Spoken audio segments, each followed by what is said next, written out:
Discussion keeps the world turning. This is Roundtable. Some of the world's best athletes are trading stadiums for shorelines. The 6th Asian Beach Games taking place in Sanya is where wind and waves are part of the game, and every move looks effortless. So how does an entire city become the main stage where sport meets sea? Coming to you live from our studios in Beijing, this is Roundtable. I'm Steve Hatherley. Thank you very much for being with us today. And for the show, I'm with Yushan and Yushun. First up, sand between your toes, sun on your skin, and a level of competition that could rival any indoor arena. That's the scene when elite athletes leave their traditional stadiums behind and head for the coastline. Welcome to a world where the ocean becomes part of the playing field, gravity seems optional at times, and every match unfolds like a highlight reel from a summer dream. The 6th Asian Beach Games isn't only about who takes home the medals, however.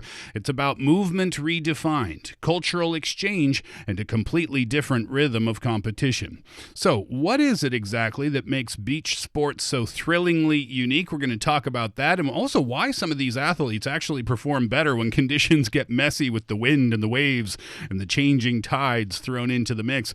And we'll talk about Sanya, too, and how a single event can transform the city into a global stage. It's an exciting time for sure, Yushan and Yushan. Good afternoon. And there are a lot more people in Sanya than there were a couple of weeks ago. Lots and lots and lots of people participating, the athletes and then the other people involved. But we'll start with the details on this year's Asian Beach Games. Yeah, this year is the 6th Asian Beach Games, or Sanya 2026, and they're actually currently being held in Sanya, Hainan province in China from April 22nd to the 30th in 2026. And this year, it is quite a big scale. Approximately 1,790 athletes from 45 countries and regions are competing in the games, and the competition features 14 major categories, 15 subcategories, and 62 minor events. So popular sports include water polo, dragon boat racing, beach athletics, and beach volleyball. These are kind of things that we're going to mention later.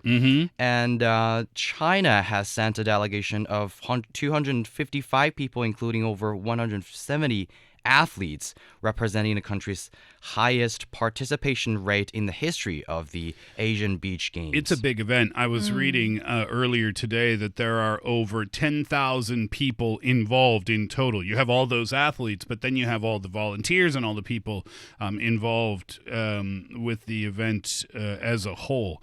So that's why I said there's a lot more people in Sanya now than there was a couple of weeks ago. I love the slogan, too, for this year's theme. It's kind of poetic.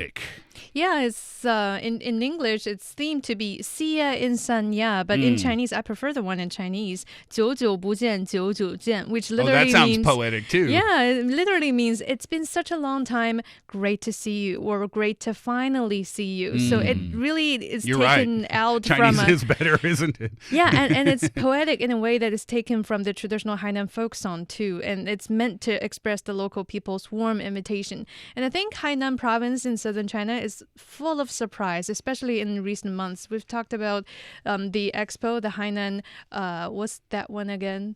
The expo that just recently took place, and also now in Sanya.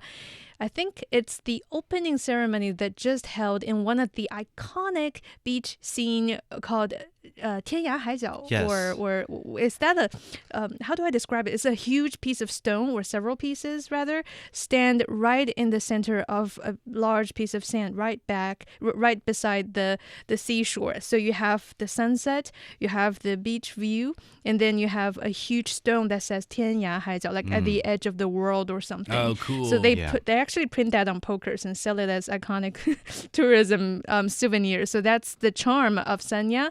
And And that's also a big reason why, like you mentioned, Steve, like so many people are gathered there for the 6th Asian Beach Games. And also the mascot this year is really cute. It's called Yaya. It's designed based on the Hainan El's deer, a national protected wildlife species unique to Hainan. So the name Yaya not only represents Sanya because it has a similar character, but also symbolizes Asia, which in Chinese is called Yazhou. It also has a ya in it. So yeah, it's a very clever combination of both. Yeah, they're using a lot of these rhymey words to make it really connect to each other, and I really think that is the cute part when they're designing the names or the slogan and the theme and everything to make not only like local people resonate, but also people internationally. It's a big event because of those international athletes and international visitors, along with the domestic travelers and athletes, of course. But it's big in the sense that they are utilizing 8 competition venue clusters and 1 training venue. So it's kind of Olympic in that way. Yeah, so the game utilized 8 competition venue this year,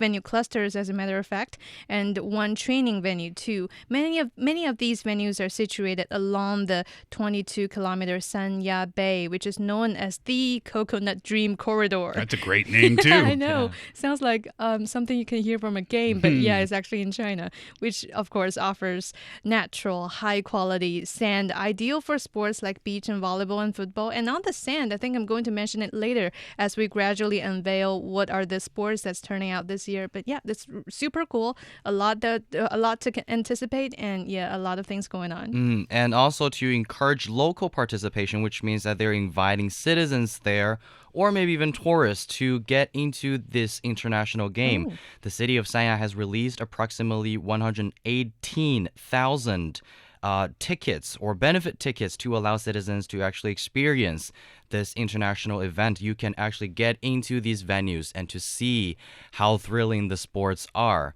And the Hainan Free Trade Port's visa-free entry policy for 86 countries has facilitated easier travel for athletes and also media representatives to get in and enjoy this game. The games themselves, the Asian Beach Games, doesn't have that long of a history, does it? It sounds really new to me, actually. I think this is the first time that we discuss it, as far as I know, okay, the time that I arrived here in Roundtable, this is, I think, the first time that we discussed this ABG Asian Beach Games. Same here. I think it's the first time it's happened, actually, since you and I perhaps have both been on the show. Yeah, and this is one of the 5 major multi-sport events organized also by the Olympic Council for Asia. So, Steve, you just mentioned that it's quite Olympic-y, but yeah, it is actually. There's a connection. Yeah, and they are also the largest and highest level comprehensive beach sports event in Asia. And actually, on September 9th, 2005, at the 24th General Assembly of the Olympic Council of Asia held in Guangzhou, the OCA formally decided to establish the Asian Beach Games. Right, so that was in September of 2005, but it did take a few years because it was in 2008 when the first edition of the games was held, and that was held in another beautiful location in Bali, Indonesia, if you've ever had the pleasure of visiting. The event itself, it was initially staged every couple of years, but starting in 2016, it was adjusted to a 4-year cycle. So the 6th Asian Beach Games, which is what we're having now, it was supposed to be, if it was on schedule, it was going to be held in Sanya back in 2020, Right. but it got postponed. COVID-related things were part of the major reasons there. And now here we are in 2026, and it's finally taking place. So this event was a long time waiting. Yeah, it all makes sense now. Do you think the name, the slogan, see ya in Sanya and 久久不见久久见, I Finally, you're haven't seen here. you for a long time. Right.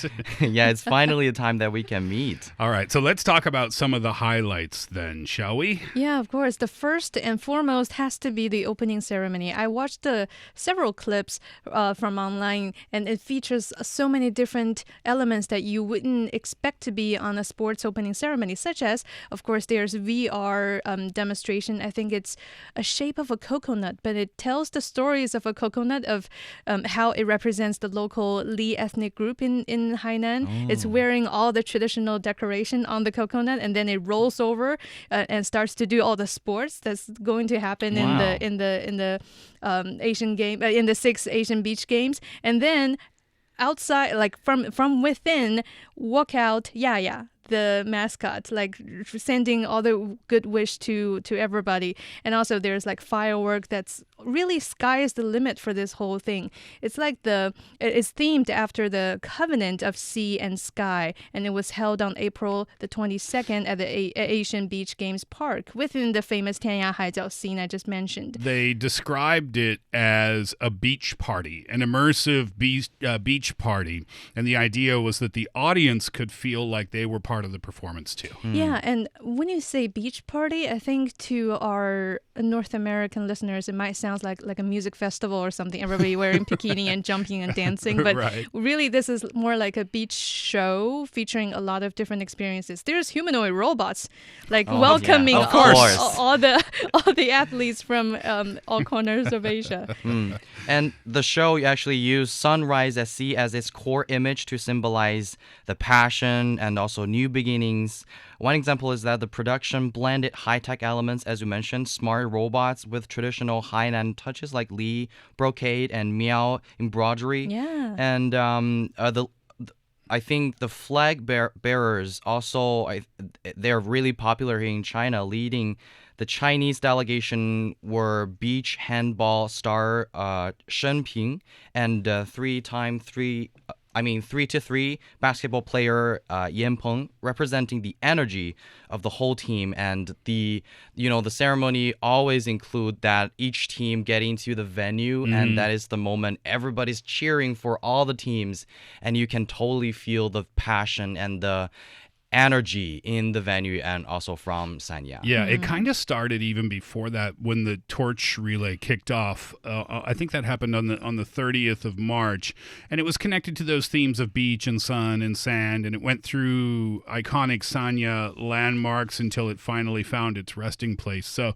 yeah, the build-up was big, and now the event's happening, and it's very big as well. The opening ceremonies, by the way, if you're curious, those are also set to take place at the Asian Beach Games Park, the same place that Yushan was just talking about, and it's going to continue all those themes that we just discussed, too. You mean closing ceremony? Closing ceremonies, yeah. All right, so if we're going to talk about sports, then we have to talk about sports. What are some of the cool ones that are being represented at the Beach Asian Games or Asian Beach Games? I'm so ashamed to admit, but actually I don't know many of all that's going on right now with the Asian Beach Games. That's why it's such a great learning experience, because an event like this, like we're familiar with all the normal Olympic events, but this is where some things get showcased that people might not know about. I think one among all the other spectacular sports that's going on that surprised me would be water polo, because that one really is noteworthy because they aren't just simply playing in a controlled pool. They're in the ocean. Right. And they have to battle all the natural forces like the wind, the waves. And in the meantime, they have to keep on padding, like keep on treading in the water without like having the water bury them just like that, and keep the match going, keep the game going. They usually play water polo in a swimming pool, right? So the water is completely calm. But here, I saw it. They put it offshore. Not like an oil rig offshore, like not, out in the middle of the ocean, but it's pretty close to the shore, but still it's deep enough that the athletes can't stand up. So having to tread water, having to deal with the waves and the wind a little bit, it adds an extra element of difficulty to it. Yes, and I think another one that actually interests me, and I saw a lot of news reports saying that the beach handball is also one of the most highlighted sports. I saw some videos of this. Yeah. Right? Yeah, it's kind of artistic in an odd kind of way. Exactly. What is beach handball? That's why I think it is very interesting and attractive, because beach handball is a kind of fast-paced team sport played on sand where two teams pass and then jump and shoot a ball into the opponent's goal. And then what makes it stand out as its emphasis on creativity, because players are rewarded for their spectacular moves, like your spins, your airborne shots, and trick passes. Maybe you can just stay in this in the air for a 360 spin, and then you score it, and then you can get a higher score for that goal. And then often these kind of things earn extra points for style as well as accuracy, and that's why it has been, I think, highly observed, and many people are expecting this game and the result of it. And I was thinking about what's the difference between the beach handball and beach volleyball, because they sound quite the same. But they're two totally different sports. But yeah, they're totally two different sports. Yeah. Handball is usually played on a court, and the court offers great advantages to the athletes in the sense that it's a floor. Yeah. So it's easy to run. Have you ever tried to run in the sand with no shoes on? Oh, yeah. It's hard. That's so hard. It's exhausting. So there's that element of it. Otherwise, it's still quite similar to the court style of handball. But whenever I watch the highlights from the beach version, you see the artistry of the athletes, if I can put it that way, because they jump, they'll do a 360 spin before they fire their shot. And they'll jump before they shoot in on the court too, but this one feels a little bit different. And then I always feel sorry for the goalkeepers. Yeah. Because it's just kind of like, good luck. It's so hard to stop the ball, right? So that's another highlighted event. There's the aquathlon. Am I saying that correctly? That's the run, swim, run race. Wow. That needs tremendous endurance from the athletes. Water polo, you talked about that, Yushan. And then dragon boat racing. That's always a big hit, too. Yeah, that one is among the top 5 most popular sports at these games. And dragon boat racing, it's a traditional team paddling sport where crews race long and narrow boats to the rhythm of a drummer, emphasizing a whole coordination and teamwork. And as a matter of fact, we just heard some good news on the final day of the dragon boat event that was just reported yesterday, that China claimed 2 more gold medals in the 12-person 400-meter straight course races for both men and women. With these wins, China secured 5 out of the 6 available dragon boat gold medals. Wow. And also that's surpassing Indonesia's previous record of 4 golds in one single Asian Beach Games edition. So that's some good news that we've already kind of acquired so far. So yeah, previously I thought dragon boat races are just for Dragon Boat Festival, which this year will come up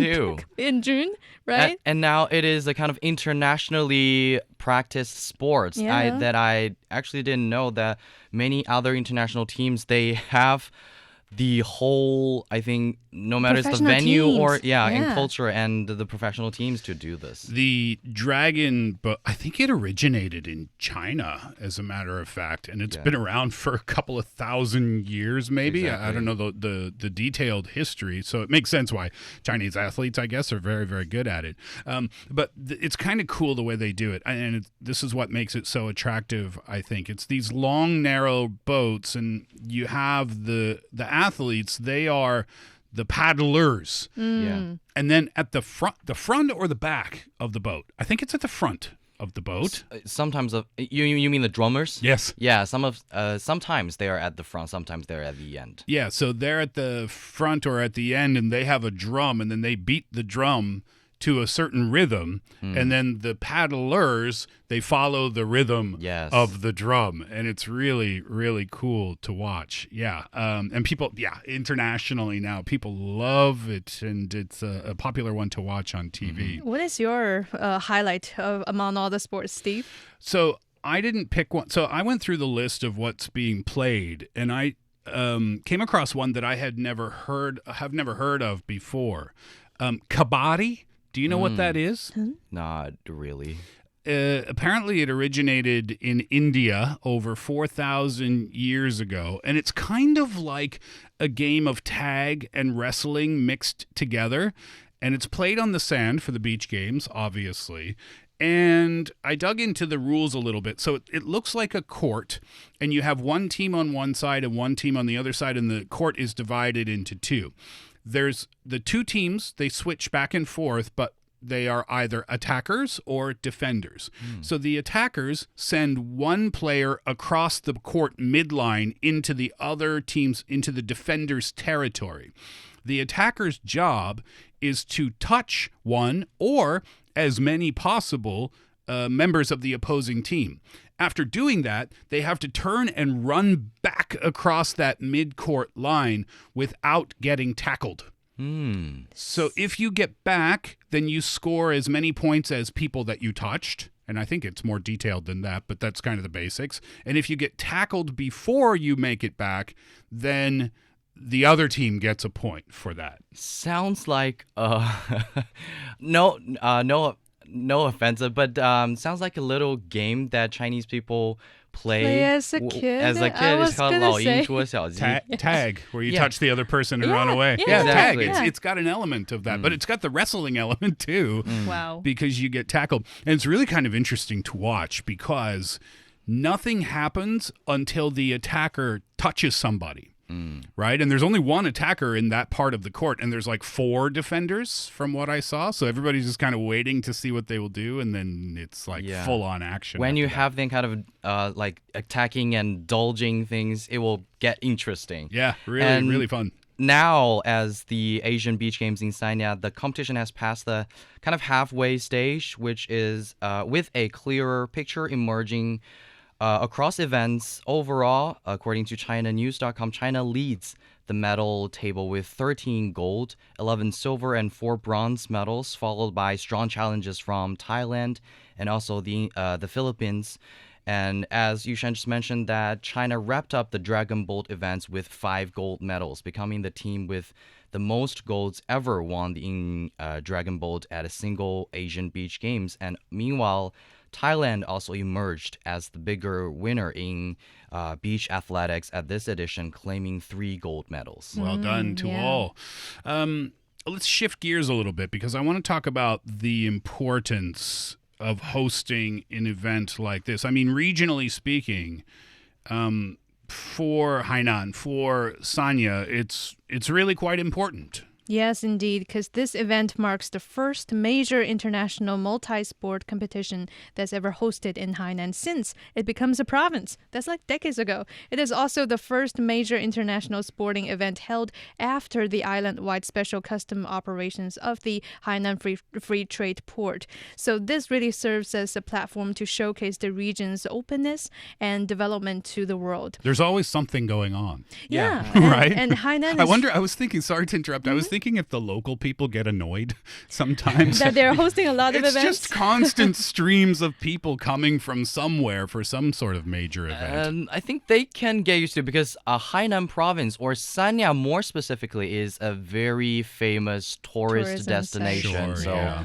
I think that kind of like immersed in their lives as well. Yeah, sorry to interrupt there. No. I was just about to say Hainan is full of surprises and is taking all of the opportunities landed on it in such a well organized and also spectacular, good for viewing kind of ways.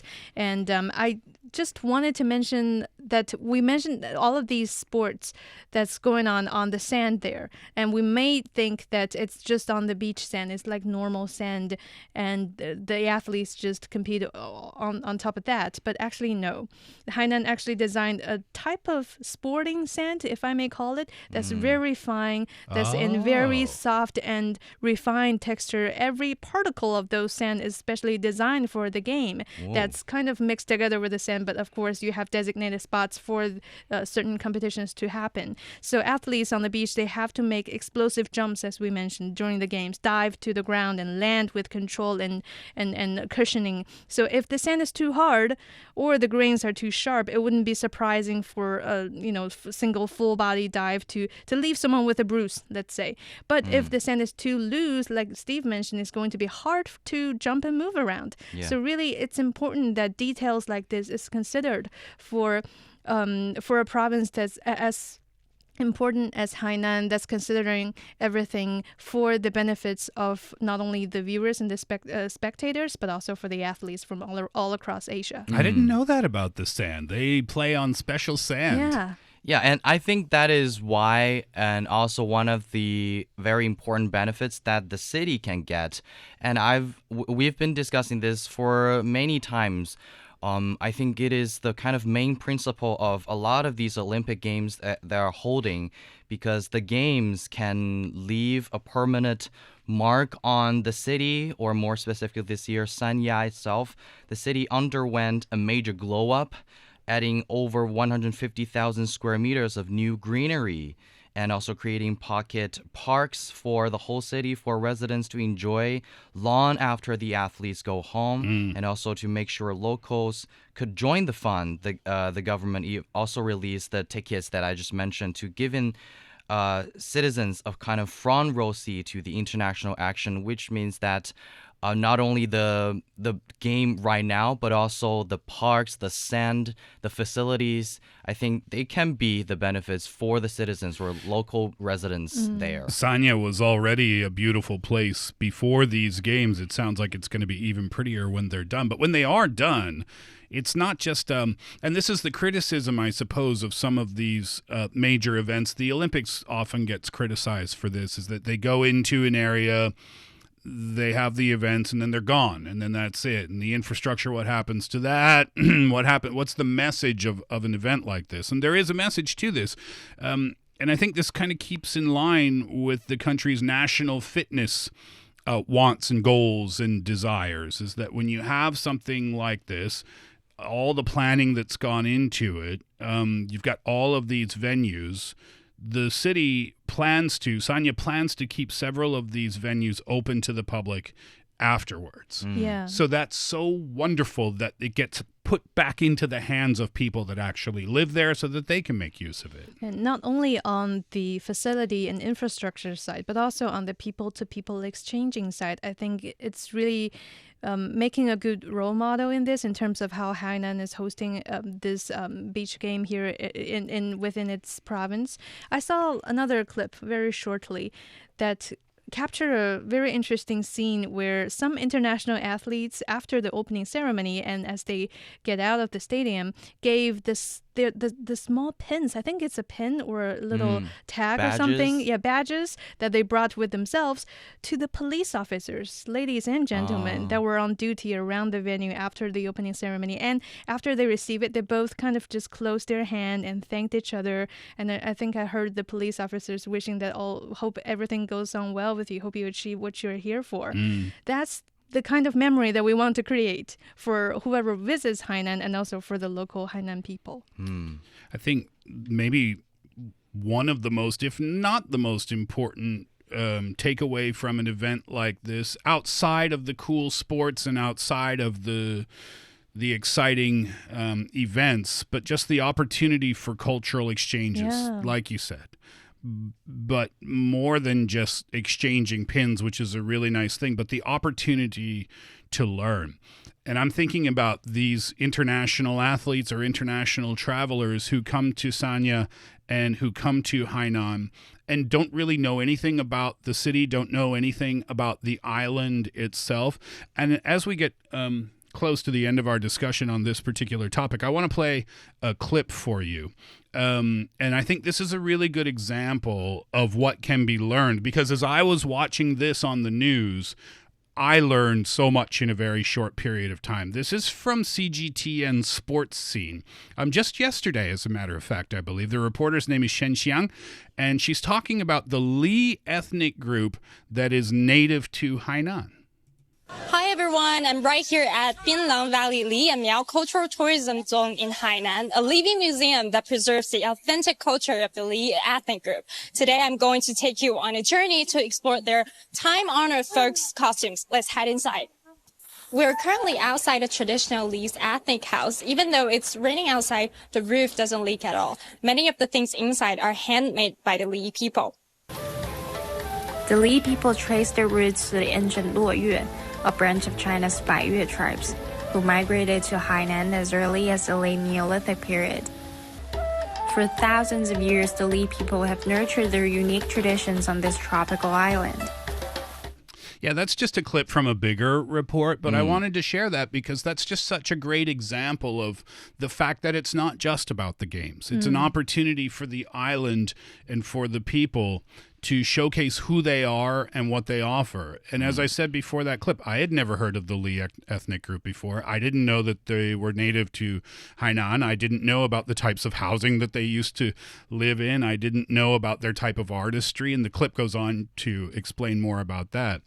But that's what I mean. It's so much more than just the athletes. But with that said, good luck to all of the athletes participating, Chinese and otherwise. Great to hear that China's doing so well in all of the different events.